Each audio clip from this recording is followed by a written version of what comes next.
Welcome back to Two Birds, One Stone. This is episode 13. It's November 28th, 2021. The Cardinals are on a bye this week, but don't worry.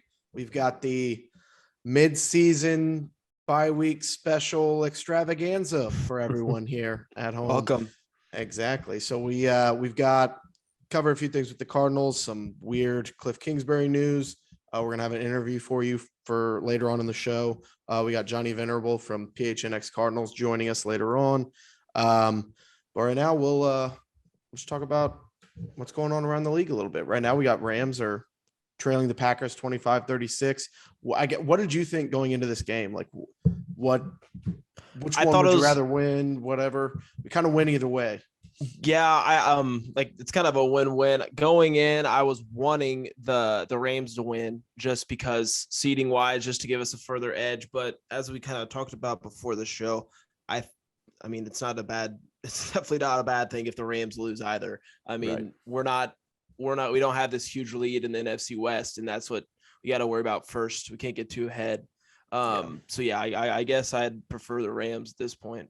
Yeah. So like, if the Rams go on and they do lose this game, that puts them at 7-4, 2 full games behind us in the NFC West. Plus we've got the head-to-head. You could look at it as if the Rams do end up coming back and beating the Packers would then be 2 games behind us. But the Rams, if they come in and beat us on Monday Night Football in a couple of weeks, they're right there tied with us in the division. You got to walk before you run, win the West first. That's the team's number one goal every offseason going into training camp. You got to win your division, and then seeding is a cherry on top from there. So either way, if the Packers do win, they still have 3 losses to the Cardinals too. They kind of control their own destiny anyway. So, and win the NFC West first. I was looking it up too. The Packers schedule, it's fairly easy the rest of the way out though. So they have the Rams today. Like I said, they're up with 2 minutes to go. 11 on the Rams. And then they've got the bye week. Then they play the Bears at home. Then they go to Baltimore, Browns, Vikings, Lions. So you're looking at, please help us Ravens, please help us Vikings to kind of give us a little bit of cushion. But I mean, the Ravens won last week without Lamar. They'll get Lamar back. They're 7-3, fingers crossed there. But I mean, that's a fairly easy schedule compared to the Cardinals, who have the Rams again, the Cowboys, the Colts, who were looking good before they lost today. They still looked good today to the Bucks. So right. I'm not worried about the Rams at all, to be honest with you. They just seem like really soft, candy ass. I think Johnny kind of called them in the interview a top heavy team. It's fraudulent top heavy. Yeah. Not fraudulent, a lot of depth. Top heavy team. Yeah. I just don't. Yeah, I don't see them as a team that's built for a deep playoff push. I feel we're a way more well-rounded team than they are, so they don't really pose any kind of threat to me. My only worry is if it comes down to that one game and we're sitting kind of tied, it's like anything can happen.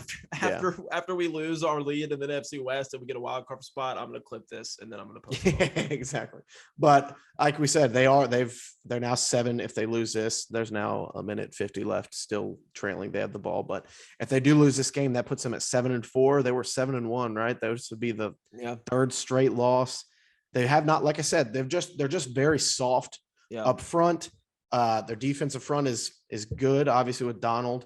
But like Johnny said, the depth isn't there. You take away, even losing Robert Woods watching this game, Odell isn't there yet. He caught a long touchdown with the offense in this game. He did score, but there's not chemistry there. Van Jefferson, I don't know if you've been watching, he is struggling. He had a couple balls go off his face mask. They're just relying on guys that they didn't think they'd have to rely on. So we'll see what happens. But like we said earlier, the Buccaneers did beat the Colts. That game was very good. The Colts had a lead for the majority of the game. I think it was like 24-14 going into halftime, something like that. The Bucs come back and they end up winning that game at the end. Brady had the ball back with under 2 minutes. You know the rest. So the Bucs are sitting at 8-3. I just saw the record as 8-3, and for some reason in my head, I thought there was much worse. I don't know why. They lost a bad game to the Saints. It felt like they were further back, but they're one game behind the Cardinals. I don't really take any Bucks loss to the Saints team. I don't ever really take to heart, just because it's a divisional game, and Sean Payton always finds a way to beat the Bucks. I'm gonna check out the rest of their losses. Who else have they lost to? The Saints and Washington. Forgot about Washington the week Oh, after the that was the Saints. bad one. Yeah. I still see. I mean, they're the defending champs. So you can't really take them lightly, but I just kind of see them as kind of a soft team too. I don't know if they're just in kind of a lull, a midseason lull or whatever. Obviously, you never want to count out Brady and discredit him or They were not. 7-5 last year, and they went on won the Super Bowl. So I mean, 8-3 is obviously a much better position than last year. But you can throw the ball. I mean, Wentz threw for over 300 yards and 3 touchdowns. He choked at the end. He threw 2 interceptions in the second half that kind of got him back into it. Jonathan Taylor had 83 yards and a touchdown. So, I mean, he's still rolling. I'm a little worried about the Colts. I think we're talking earlier on Christmas Day. With the way that they can move bodies up front, they're the 100% opposite of the Rams. Just a hard nose, just stacked on that offensive line. Yeah. You watch those games, and Jonathan Taylor, as of right now with Henry out, is probably the best running back in the NFL. But that offensive line is the best in the NFL. He's got holes for days to run through. So Christmas Day should be pretty interesting when the Colts come to Arizona. But we'll see. Let's see what else happened today. The Bengals just dominated the Steelers at home. Big Ben's done. He needs to be done. I mean, he's over. He's officially, which I'm sure I'm a little late on this. He's officially overstayed his welcome. He looked. I think I saw a tweet. I think Colin Cowherd tweeted, "Big Ben looks 100 years old today," and he looked 100 years old today. Just any time he got hit, he fell. Every time he'd fall, he always falls so sad. He looks so sad. He just looked like a sack of potatoes. Just fall. It was terrible. He needs to. It's time to move on. I just feel that he's the kind of guy where he's just gonna. I'm back. He's gonna go through this offseason with like some injuries, and he's gonna make himself a documentary. And I'm back. The Big Ben that you've all known's back. And I feel like the Steelers half-assed hoped he kind of didn't come back this year. Like it seemed like time to move on. I don't know why they wouldn't have drafted anybody or try to get anybody. If that's the case, gonna have a guy to sit underneath them for a year, but. All the quarterbacks kind of went early this past year, but I don't know if they still have faith in Mason Rudolph. Hopefully no, he won't be the guy. I wouldn't think. Dwayne Haskins is sitting there. Oh yeah, I forgot about that. And we've talked about it before. This draft class is shitty, but there's big name free agents that are kind of out there. We'll see what happens with Russ and the Seahawks, and then with Rodgers, the way that it's sitting right now, and the Packers, if they go on a run, I don't see him necessarily leaving. I feel like he's done. I mean, either way. Some people forget about him and Devontae Adams both posted that Michael Jordan, Scottie Pippen last dance thing. Adams. I don't feel that he comes back, but I guess we'll have to see. We'll see what happens. We'll jump from that. We spent a lot of time there on the 41-10 shitty game. Cam Newton, dude, he's back. What did you tweet out? Sucks ass. His final stat line was 5 for 21, 0 touchdowns, 2 picks. He had a rushing score, but the Dolphins just dominated them at home. Beat the Panthers today, 33-10. The Dolphins kind of went on a run. I think they were 1-5 or something. They're now 5-7. I mean, the AFC is so bad that's kind of wide open. Who knows if they kind of slip in there, but. The Panthers at 5-7. The NFC is a different story. It's a lot tighter there at the bottom with the Vikings and the Saints. I don't know. Panthers probably done for, especially if they're getting that kind of quarterback play. McCaffrey got hurt again today. You said junk. I think he played one snap first in quarter. The second quarter. I looked after. He played one snap in the second quarter. He tweaked his ankle, rolled his ankle. He's on my fantasy teams. This hurts a lot. I'm just kind of over it. He's played 4 full games this year, and he's not. My prediction is he's gonna fizzle out here in the next couple of years. He's literally their whole team. He's a great back. When healthy, he's the best running back in the league, but he just cannot stay healthy for his life. And it's I guess that's kind of what happens whenever you play on a really shitty Carolina Panthers roster. Yeah. We'll move on to the Patriots Titans. Granted, the Titans have fucking 100 guys on IR, just kind of been their issue all season. They haven't really been able to stay healthy, leading with the Derrick Henry injury. AJ Brown is now on IR as well. They lost 36-13. I told you right before we started recording that the Patriots were going to win this game by 20. They won by 23. I didn't get to watch much of this game. Looking at the stat sheet, Tannehill only attempted 21 passes. This is interesting. The Titans had 2 runners go over 100 yards. So they were running the ball decently well, but I think they got behind early against the Patriots team that if you get behind early, their defense is so good.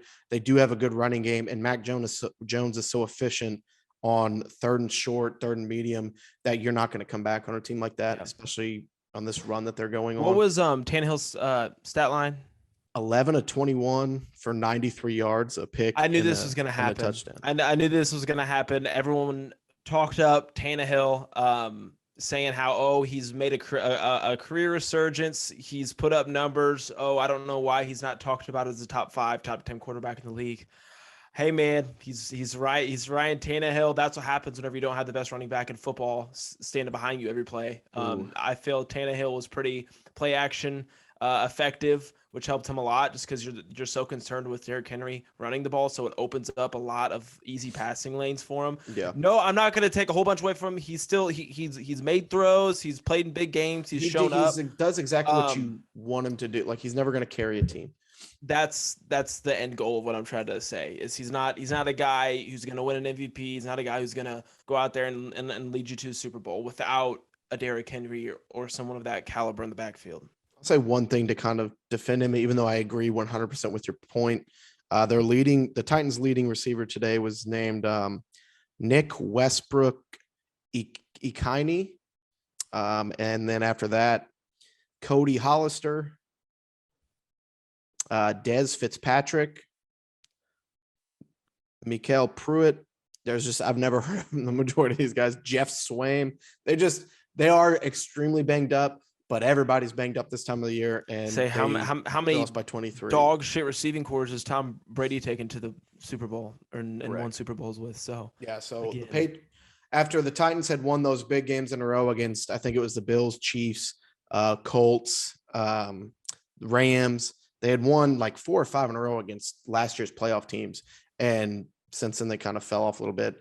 Injuries happened. They're now 8-4, and the Patriots are also 8-4. I think that's tied for the number 1 seed in the AFC. I think the Ravens have it right now. They're 7-3. So with their bye week, they've got a less loss. They play again tonight. So if the Ravens lose tonight, the Patriots would have the 1 seed. So you called it a couple weeks ago. You asked for the best teams in football, and you put the Patriots in your top 5. I think a lot of people could kind of see this coming. Like once they kind of went on, I think they were like when they were sitting like 5-4, 6-4, and then like as it goes, like okay, here come the fucking Patriots. Yeah. So. Not really surprised there. They just win at home and they win big. I think they have the best point differential in the league now. So since the Cardinals were on a bye week, they couldn't beat anybody by 20 today. So that's it. Eagles after being hot lost to the Giants 13-7. Really glad I didn't watch that game. That looks just ugly. It was ugly. Jalen Hurts, I don't think is the answer. He had 3 picks today. He had a lot of bad. His last pick was his worst one. They were driving down the field. He put together a really solid drive, and then he was on their side or the opposite team's side of the field. I think he was at like their 30, and he was just rolling out to the right.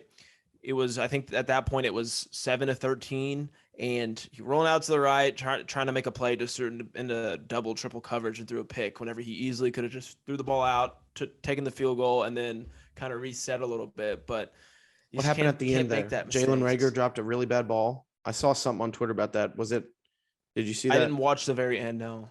I think I just seen a bunch of tweets with Jalen Reagor having bricks photoshopped on his hands. So I think he must have you kind of put something together there. I think Jalen Reagor might have fucked up at the end there, but nevertheless, Giants win, beat the Eagles 13-7 at home. Speaking of washed running backs that might be fizzling out, Saquon Barkley, 13 carries for 40 yards. As talented as he is, you have to call it what it is. He's a bust. Like he had like 1 or 2 good full years. I don't know if I call him a bust. I just feel like he's kind of picking up his option. I think injury. You extending him.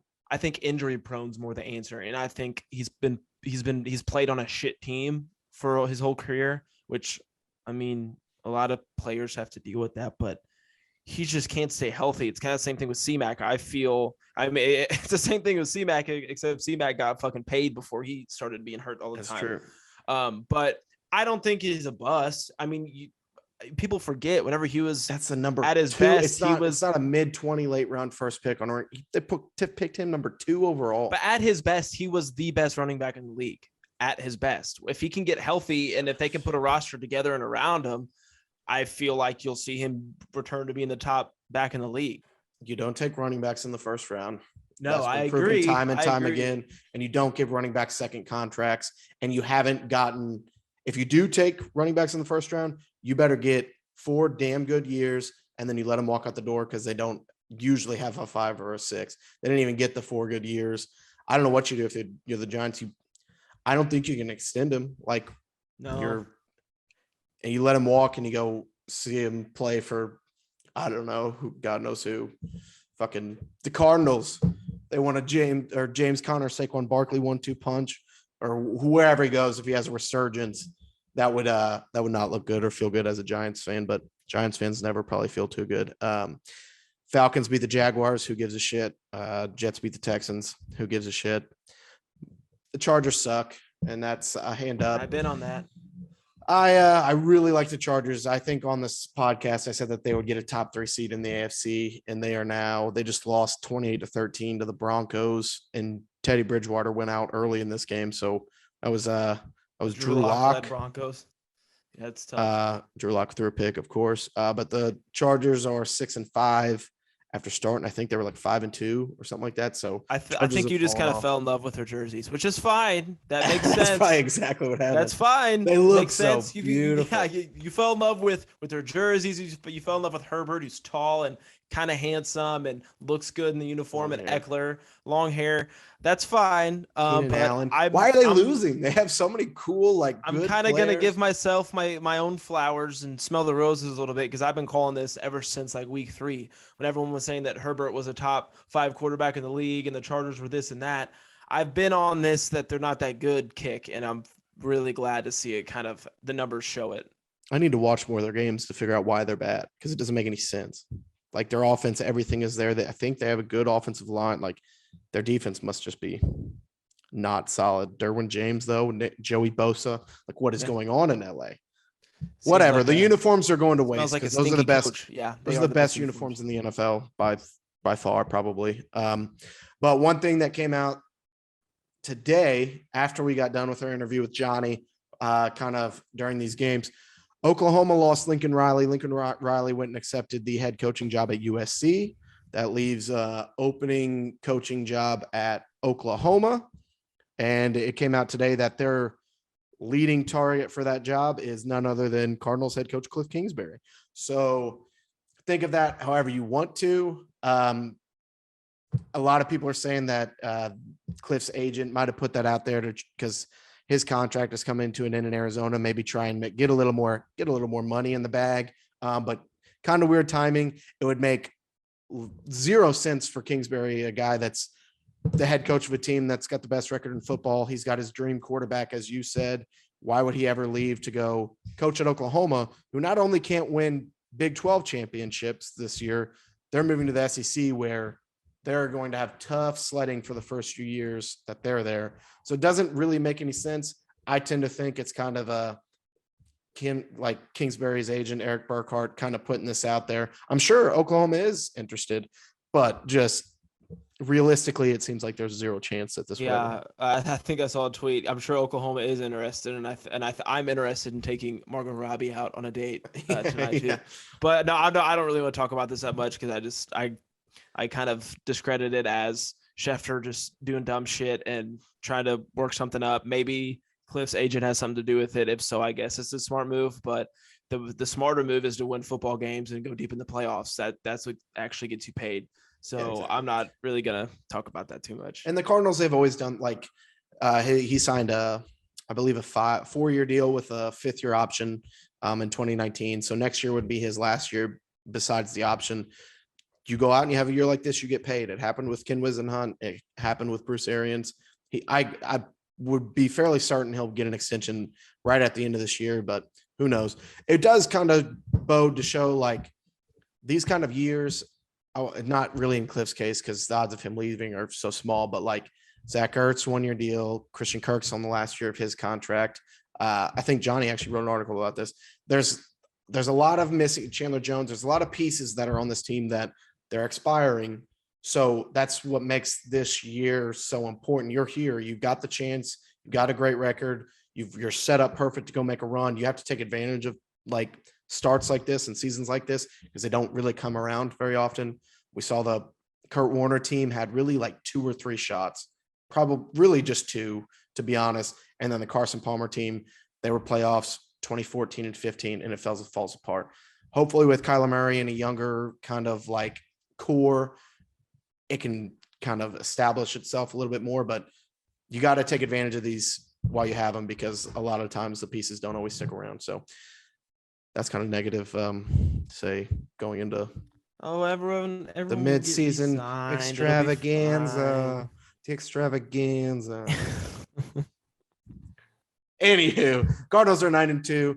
Like we said, they're on their bye week. Kyler Murray will be back fully healthy. I haven't seen much about Hopkins. We've talked about it over and over again with the hamstring. It's so weird, but you would assume he'd be coming back against Chicago, but I don't know. I feel like if he can play, he'll play. I mean, if I was DeAndre Hopkins, why would I want to go out there and risk hurting my hamstring even more to have Colt McCoy throw me passes? Like, I'd rather just kind of wait till Kyler gets healthy as well. I'd just rather wait for Kyler to heal up and then come back whenever he comes back, just so you get a complete it's like you almost like refresh the page. Like it's a brand new, everyone's rested, coming back, which is kind of the goal of this week. So, and I think that we're going to do that. So I agree. So there we go. Like I said, we've got an interview for you guys coming up right after this. Anything? Big shout out to Johnny for doing that. That was awesome of him. We're just kind of trying to get off the ground and take off here. And that hopefully that'll help a lot. We don't dive too deep into the weeds on the show. If you've been watching, we're kind of silly goosey. We don't take ourselves too seriously. But with no game this week, had Johnny on, asked him some pretty open-ended questions about the season so far, how it's going, what he expects to happen, and give the guy some credit. He knows his shit. We kind of just let him have it, and he would talk and kind of give you guys answers, like get a little deeper into the grass, a little more into the nitty-gritty kind of stuff that we don't usually do on the show. So I hope you guys enjoy it. Everyone go check out all his socials at Johnny. Go follow PHNX at Johnny Venerable. All his podcasts. Appreciate him coming on. I hope you guys like it. Yeah, it was awesome. We'll try and maybe have some more guests going forward. I think this one went pretty well. Yeah. So maybe we'll do some more in the future. But I don't have anything else. So I guess we'll talk again next Sunday after the Cardinals beat the Bears. Yeah, we'll see you then. Till next time, go Birds, everybody. We're now going to welcome on technically the second ever guest of the Two Birds, One Stone podcast. We had one guest on before. He was on for about 13 seconds, so that doesn't really count. So first ever guest, formerly of Revenge of the Birds podcast of SB Nation, currently the lead writer for the PHNX Cardinals website, the co-host of the PHNX Cardinals podcast, Johnny Venerable. Let's clap it up. Yeah. Thanks for having me, gentlemen. Appreciate it. Happy to have you on. You both. So we'll kind of start there. How did your starting with the PHNX media company come about? Was it kind of a smooth transition, or how did that kind of start?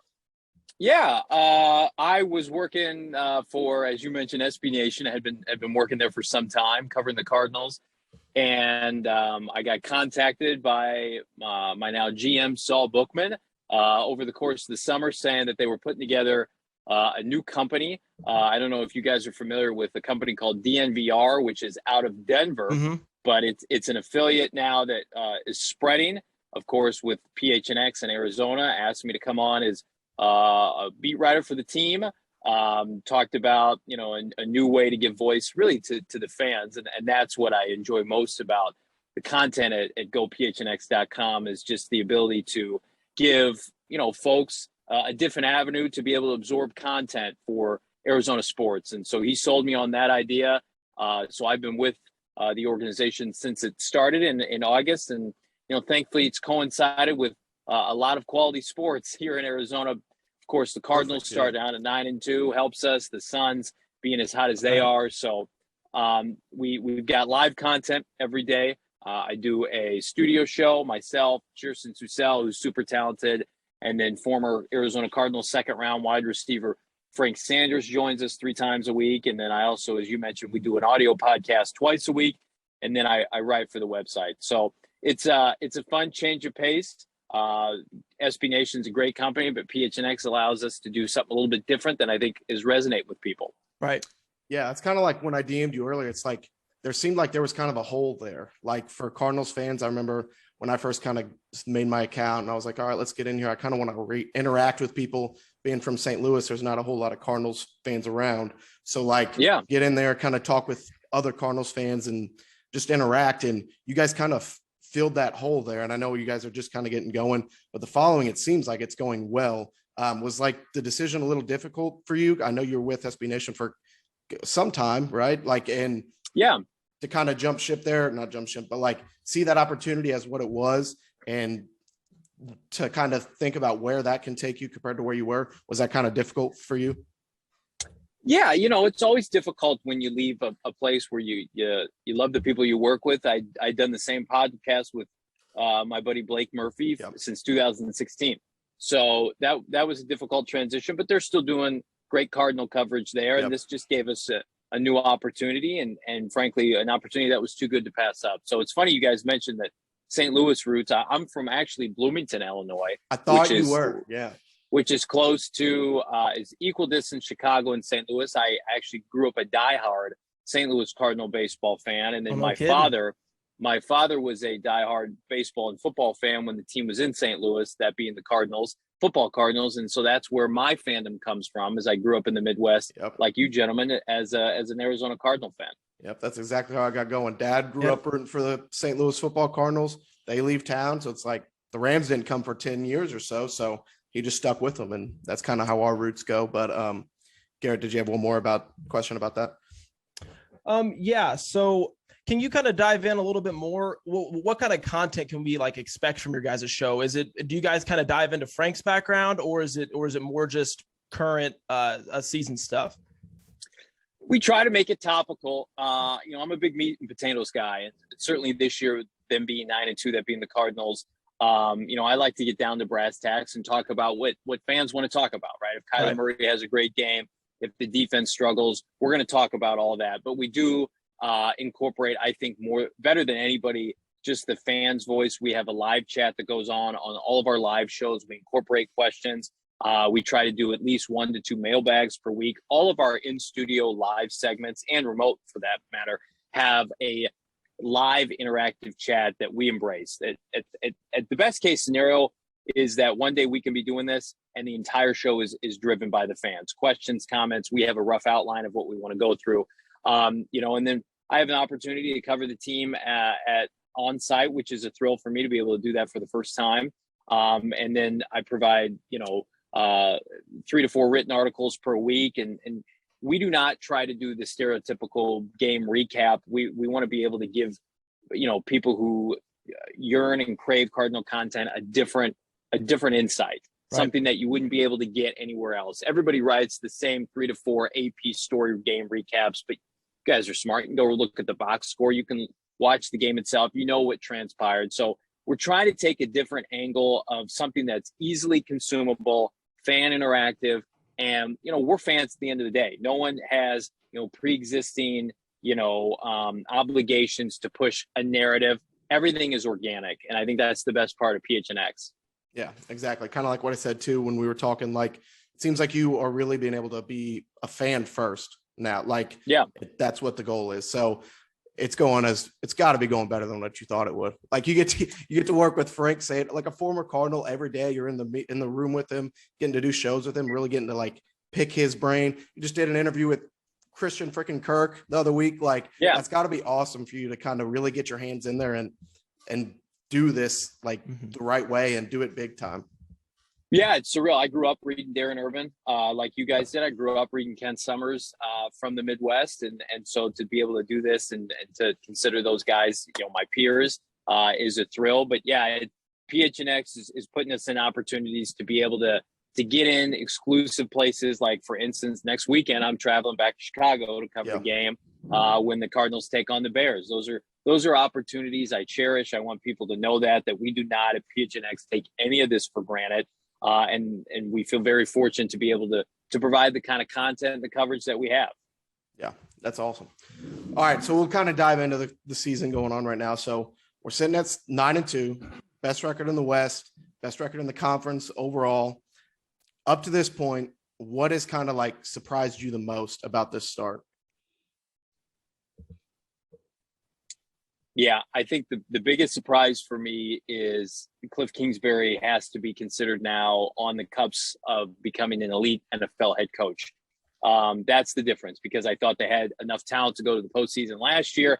They faltered down the stretch. A lot of it had to do with coaching. And I had serious questions about Kliff. I wanted Kliff to succeed like everybody else. I liked the hire that they made at the time back in 2019, but he got exposed in the division last year. How would he respond? Well, he's 4-0 in the division this year with wins over Sean McVay. He swept Kyle Shanahan. He just beat Pete Carroll.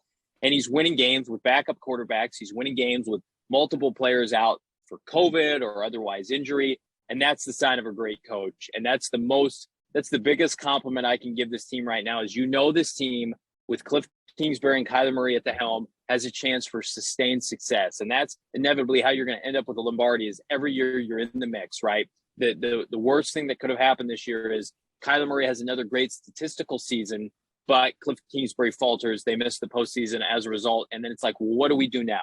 Who do we bring in? I think he silenced all of his doubters, all of his critics. I think he's well deserving of NFL Coach of the Year. He's a front runner, in my opinion, and should be given a lofty extension after this year.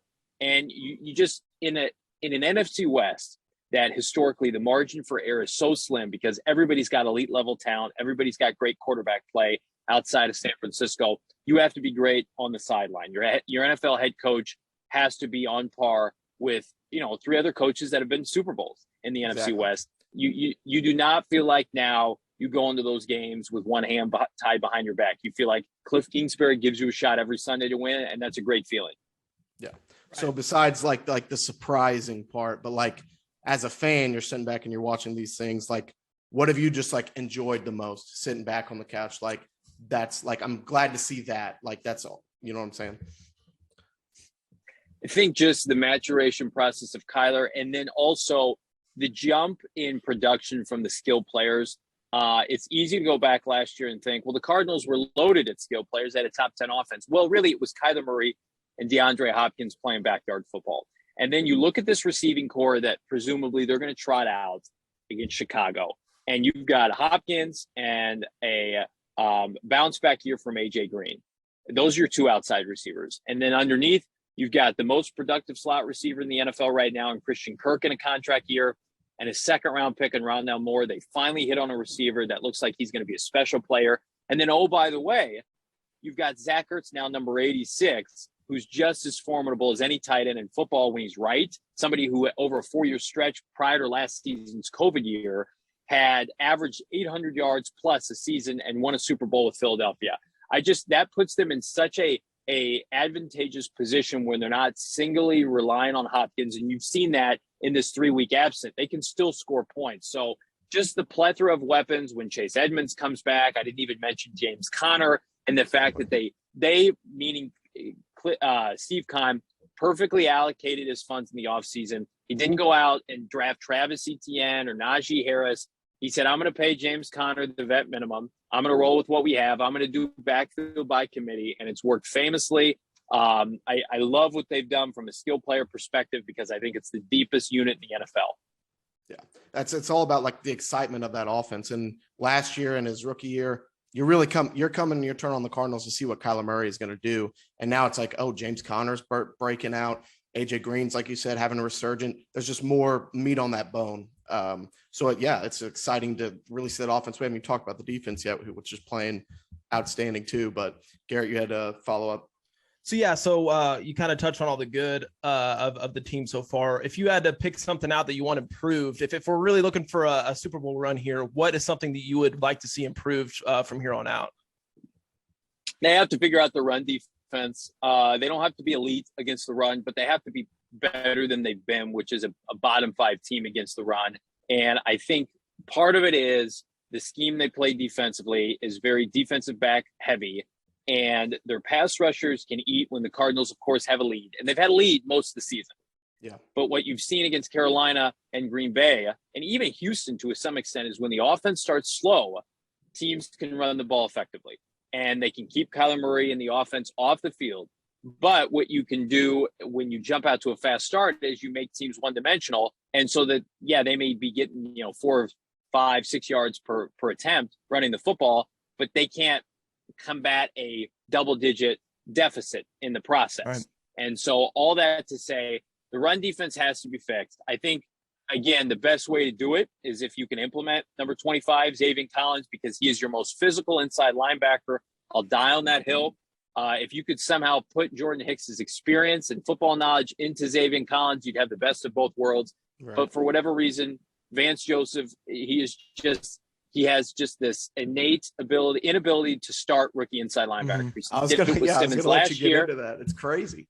And he did it with Xavier Collins, and he does not have an allergy to playing rookies. Marco Wilson started every game on the outside. He's let him play for better or worse. And there are games Marco looks good, and there are games he gives up 2 or 3 touchdowns, right? He played the 2 defensive linemen, the 4th rounders, Lecky Fotu and Rashad Lawrence last year. It's only that inside linebacker position. So a lot of people who are saying, what's going on with Xavier? Is he a bust? I just think that you have to remove Jordan Hicks from this team for Vance Joseph to play rookies. And as long as he is tempted by Hicks, who has had a good season, he is going to start them over Xavier Collins, and then last year was Simmons. But I think that to remedy this solution, listen, they do not have great defensive line play, and they're going to have to kind of patchwork that into the season. I still think they can win a Super Bowl with their defensive line, but they do not have a Calais Campbell. They don't have a disrupting 5 technique that can rush the passer right now and that can clog up run lanes. They just don't. And so you combine that with the fact that their smaller inside backer was when Xavier isn't there. Chandler Jones is not a good run defender right now at 31 years of age.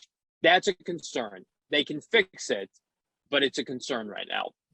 Is that something was that a role that J.J. Watt was filling? Or do you think even if J.J. Watt was in that lineup, they would probably still need a little more help there?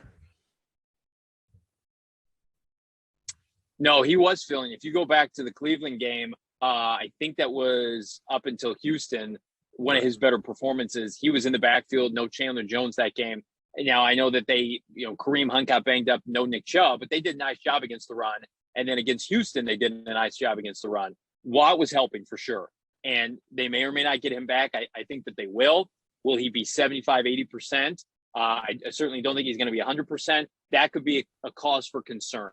I think you look at this team, they are stacked at every single position, minus a young, disrupting defensive tackle. And they're just going to have to make the most of it. I think that they're going to turn their sights on free agency in the draft. They've missed on too many guys, the Kindichis of the world, the Darius Philons that they wanted to take.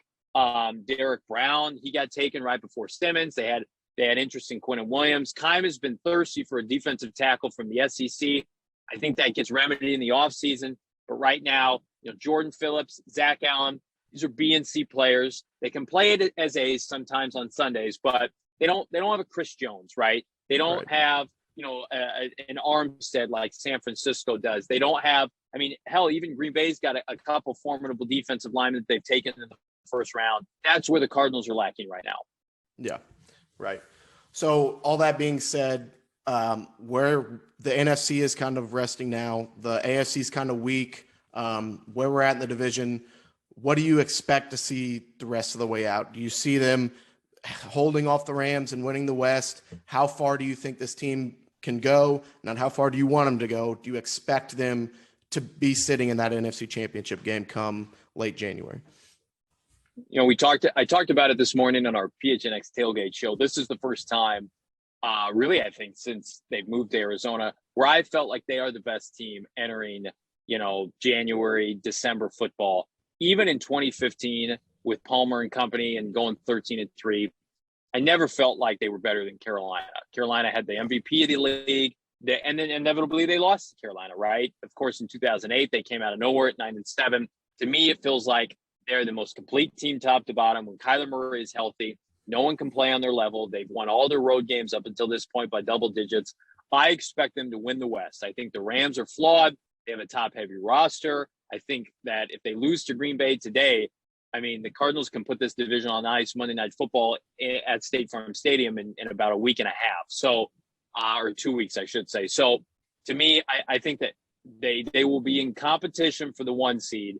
The Packers, to me, their division, the fact that they get to play the Bears and the Lions, I think they've got an easier route. I think they're beatable even in Lambeau. We saw Tampa do that last year. I think the Cardinals win the NFC West. I think they're a top 3 team in the NFC.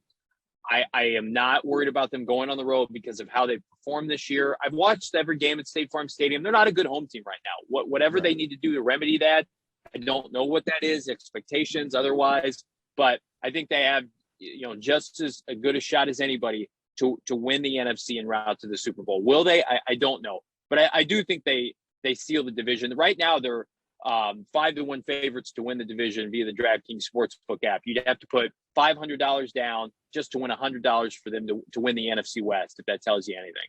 Right. Heavy favorite so far. All right, one last topic. We're going to lighten it up, maybe get some laughs. I'm sure you'll be a good sport about this. We're going to set the scene.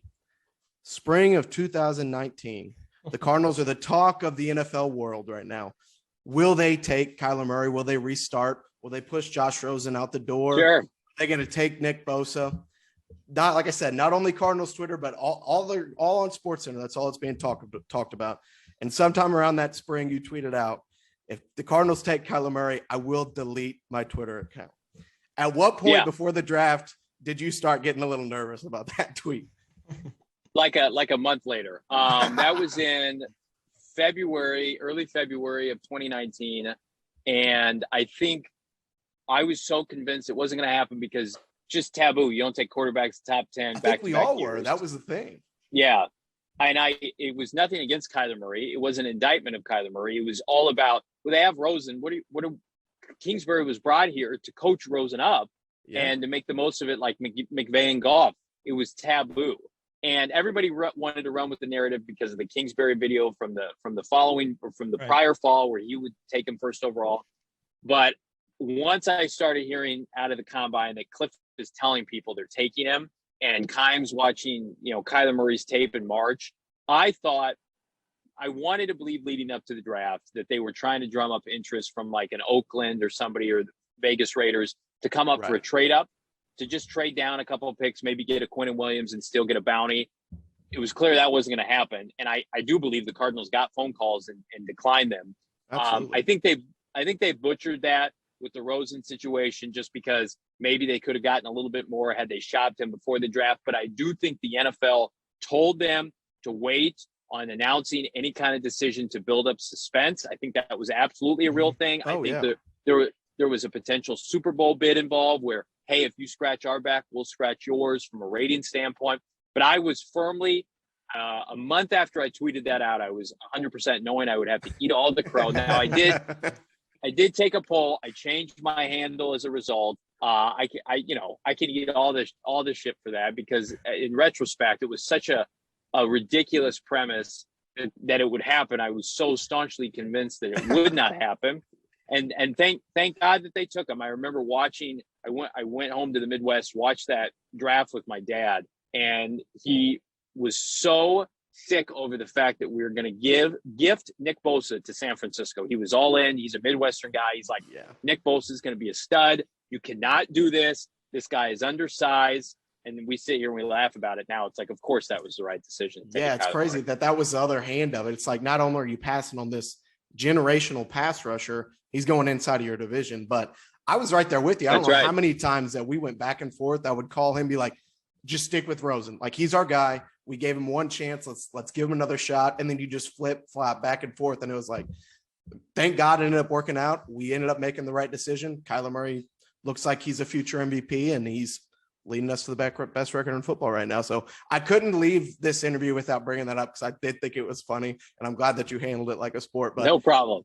All things went well for the Cardinals. Garrett, did you have anything to close out with? No, not really. I really appreciate you coming on and taking the time. Do you by chance do like any kind of like, do you guys have like a sports gambling podcast? I'm not too. Yeah. I actually host a live PHNX Bets Daily show with my counterpart, Shane Diefenlock, every day at noon. It's 15 minutes, talks about the lines we like for that given day. We do guess the lines. We do a football Friday. Football is my forte. So it's a lot of fun right now. So yeah, we diversify a lot on PHNX, but the number one thing you can count on is there is content all the time. Yeah. My phenomenal peers covering the Suns and the Coyotes and the Diamondbacks, ASU, U of A. There's tremendous, tremendously talented peers across the PHNX landscape. So whatever your cup of tea is, we got it covered. Good deal. What are your locks this weekend? What can we expect? Well, I went 3 for 3 on my college picks yesterday. I saw picked that. Michigan to cover. I picked Florida to cover. I couldn't remember what my third option was. Was it this Oregon? Morning? Somebody minus. I think. Yes, it was Oregon. Oregon to cover. I like Philadelphia today to cover -4 big against the fraudulent Giants team. I think that Giants team is dead and buried. I think Philadelphia is coming fast in the NFC, specifically NFC East. So I like Jalen Hurts. I've always been a bigger Jalen Hurts fan than a lot of people. I thought coming into this year he was going to be a better pro than Tua. Took a lot of grief for that. So I'm on Philadelphia, and I like Philadelphia because they gifted us Zach Ertz. So right, there you go. That's an interesting line there. Are they at home, the Giants or the Eagles? Where's that at? I think it's in. Let me double check here. Hang on. It is in. Where was that? It is in New York, but Okay. To me, the Giants are so inept. Yeah, it does. There's not a lot of travel time there, but I can't get on board with Joe Judge and Danny Dimes. So no, that's got to be scrapped, I would think, by the end of the year. But we'll let you go. We appreciate you coming on. Maybe we do this again sometime at the end of the year. We'll see what happens. But thanks a lot, Johnny. One more time for Johnny Venerable. Let's clap it up. Take care, gentlemen. Enjoy the rest of your day. Right on. Thank you Have very a good one. much. See ya.